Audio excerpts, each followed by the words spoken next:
just like we thought, folks, the PS5 Pro was announced today, September 10th, I believe it is. So here is the specs on it. Well, maybe not the detailed specs, but the things we actually care about. So it comes out November 7th, and it is $700.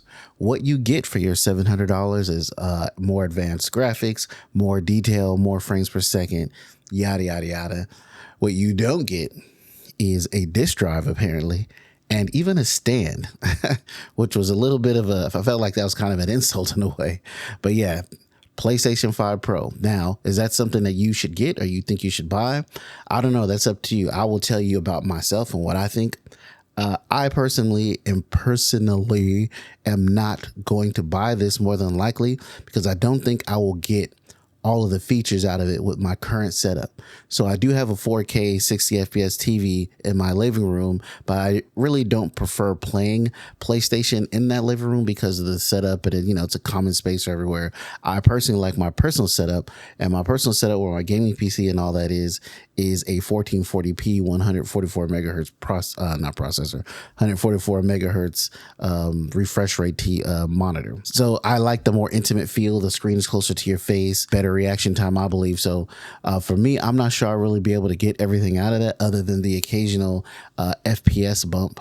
Whenever they add a lot more details such as ray tracing and more detail, more foliage, I'm going to be honest, I hardly ever remember that kind of stuff. Those sort of small details don't really make the game more immersive to me. And then I also just look back at my memory. When I think back on a game, I do think about how good it looked, right? But I'm not thinking that when I was walking down this particular lane or something in a game, I saw more foliage than in another. The gameplay and the immersiveness and the storytelling of a game, if we're talking one-player games, is more important to me than all of that. I did not get the PS4 Pro when it came out. I'm probably not going to get the PS5 Pro either, mainly because although I am a creator, I'm a small creator, and I would actually have to pay for that.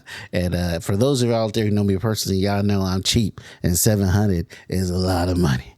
So I say I'm not sure because it's totally possible that I do, but it's highly unlikely.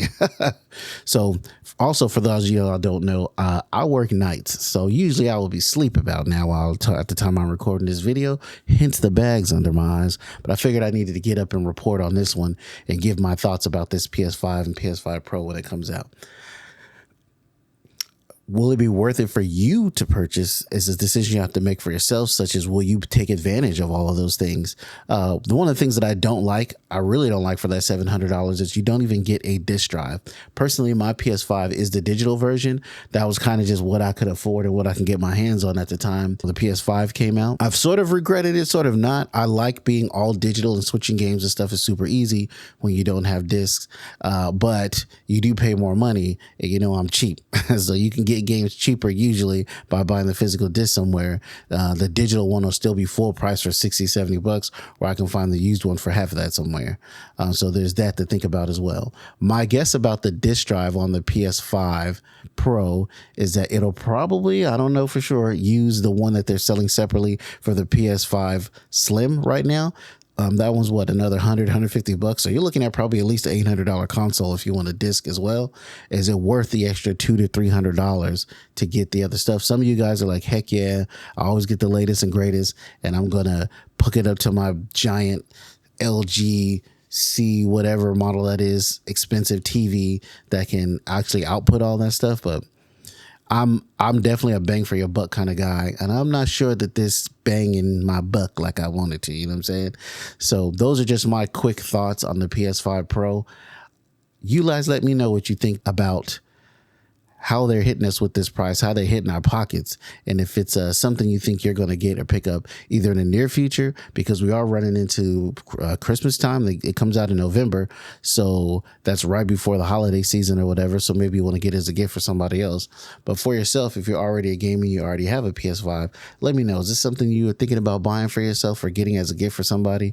I'm going to go on record and say I'm not going to buy this, but anything could change. So I just wanted to throw this up real quick. I don't want to over talk it and talk about all the same things we're all talking about already.